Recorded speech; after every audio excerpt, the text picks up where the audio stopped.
We could show you the 200 Marines in LA today amid the protests over these tactics and immigration policy. They join what are over 4,500 National Guard troops, quite a force there. The Marines mobilized earlier this week, so technically the president had earlier ordered this. The news today is that they're now here, having gone through the transfer and some level of basically short-term training. This is an unusual and extreme move because they're not actually doing something that they are ready to do. And we know people in the Marines, like other armed services, are ready to do all kinds of things because they go through often years of training. But that training didn't prepare them for this because this is not something any recent president has ordered. Military level force, you see what they're dressed for, you see the weapons of war, which is what Americans usually rely on for our soldiers to protect us abroad where there may be skirmishes or wars, not to be walking around the streets of LA and watching cars come and go. Now, they've been trained on what they call crowd control and de-escalation. The Marines are ostensibly under the Trump order there to protect the ICE personnel and some federal property. Officials have already said that while this is an extreme measure, they want to explain they don't expect these Marines to be conducting the arrests of American citizens, which would be another line crossed that may not even be legal.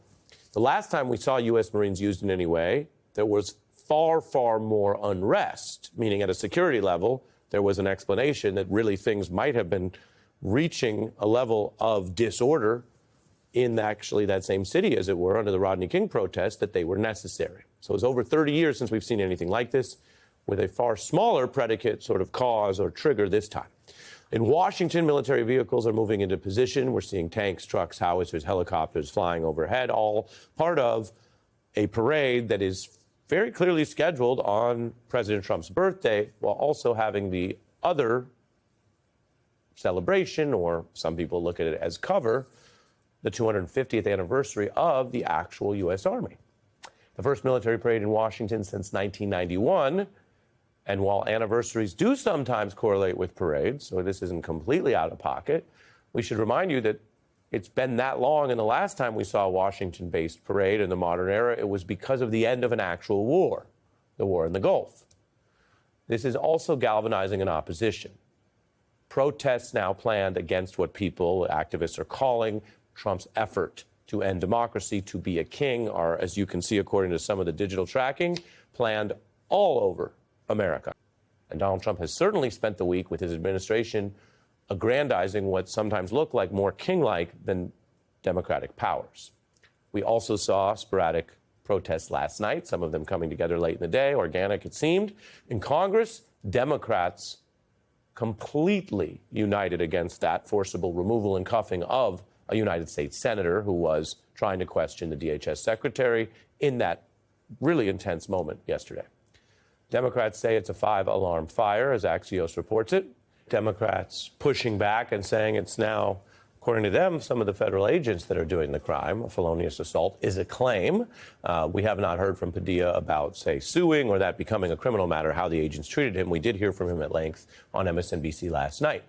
But even if people might debate the skirmish, if you watched what happened in that video, and many, many millions of Americans have seen it with their own eyes, it is one of a larger data set. In other words, there were some people who responded, some Republicans who said, well, Padilla was being loud. What was the plan? The DHS is allowed to hold a press conference. And the DHS itself said they viewed him as a potential attacker. And they also said a false thing, that he didn't identify himself. He did. But that's just a debate over what ultimately was about 1 minute and 10 seconds of interaction between a United States senator and federal agents. When you broaden out, the pattern is the problem. So you could debate and parse and fly spec any one incident. And indeed, we know, I say this with all humility, lawyers, politicians, journalists, we do that all the time. You get into this little bit of parsing and what was it, and I could see it the other way.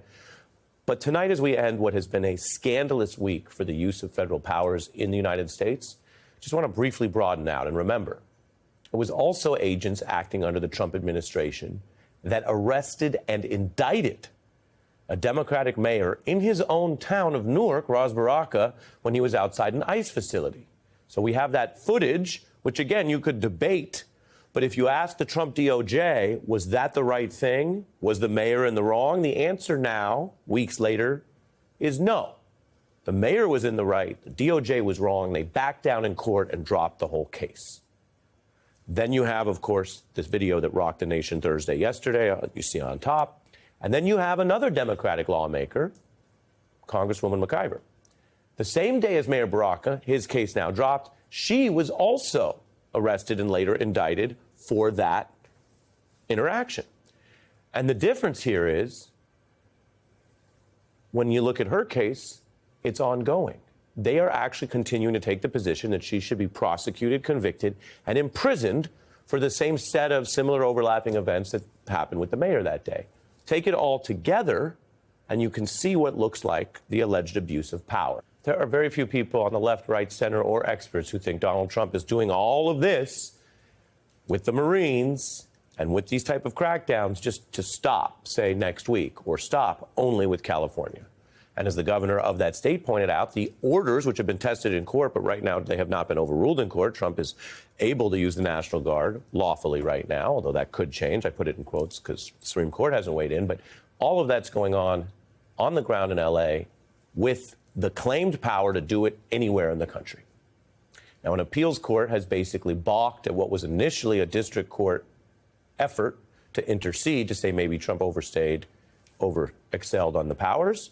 Instead, the appeals court based out of California says Trump can keep the Guard deployed for now. That is an initial, basically, step of progress for the administration. We can't call it a victory yet because, again, as you know from watching the news, it could go up to the Supreme Court and change again. But for now, they have progress in the first key round.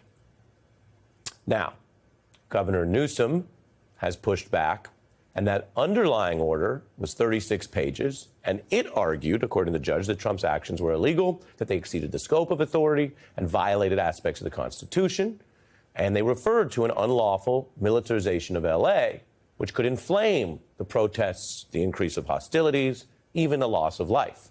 So we're showing you some of the judicial reasoning that many people say is still a concern if the presence of these kind of highly militarized troops, 4,000 plus, to patrol ostensibly just 4 or 5 city blocks, is itself part of the problem, part of the escalation.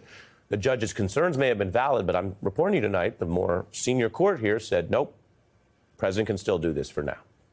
Now, Newsom's office says he's still confident in the rule of law. If you look at this by any individual incident, you can debate it to death. If you broaden out what the governor is saying, what the district judge said, what Mayor Baraka told us, what Senator Padilla told us, and what we see overall is a clear pattern of inviting these clashes and then using far more federal force than usual, which is why even the Trump administration quickly backed down about the mayor and didn't ultimately arrest Senator Padilla, but sort of said, OK, cuffed, let him go. And yet they barrel forward in the other areas.